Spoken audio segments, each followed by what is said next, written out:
G20 असल मायने में दुनिया की 85% जीडीपी को कंट्रोल करने वाले 20 देशों का एक समूह है और उसके अंदर अर्जेंटीना, ऑस्ट्रेलिया, ब्राजील अल्फाबेटिकली बता रहा हूं, Brazil, Canada, China, France, Germany, India, Indonesia, Italy ये सारे देश शामिल हैं, ठीक है? इसमें अमेरिका भी शामिल है और इन देशों को अगर नक्शे पर देखोगे तो लगता है कि सारा यही तो है और कौन है, बाकी तो छोटू-मोटू टाइप के हैं, अफ्रीका के अंदर भर के देश चले हुए हैं जिनको कोई G20 में ले ही नहीं रहा।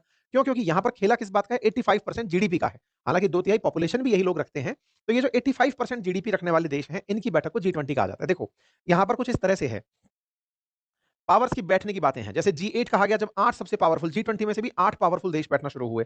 जब उसमें से रूस को निकाल दिया गया तो सबसे पावरफुल को G7 नाम दिया गया था।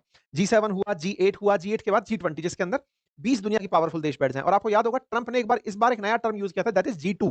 G2 में अमेरिका और चाइना दोनों को कंबाइन करके उन्होंने यूज किया था कि G2 देश मिल रहे हैं आपस में, जब अभी शी जिनपिंग से जब उनकी मुलाकात हुई थी, है ना?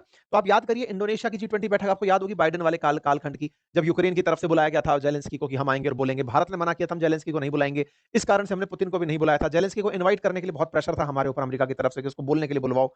फिर ब्राजील में हुई, ब्राजील के अंदर भी मतलब काफी नानुकुर हुई, लेकिन ब्राजील हमसे लेकर के वो गया था, मतलब अपना G20 की प्रेसिडेंसी का हथौड़ा लेके गया था।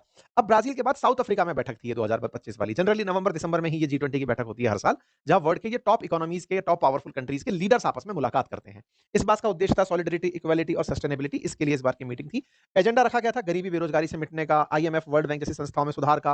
ये कुछ कॉमन मुद्दे रखते हैं दुनिया के लिए जो जरूरी है, जैसे पर्यावरण से संबंधित, यूएन के 2030 के एजेंडे से संबंधित, अफ्रीकी देशों की डिजिटल ट्रांसफॉर्मेशन कैसे लेकर आए, सस्टेनेबल एग्रीकल्चर और पोषण कैसे लेकर आए, इन मुद्दों को लेकर के इस बार की G20 की बैठक हो रही थी, ठीक है?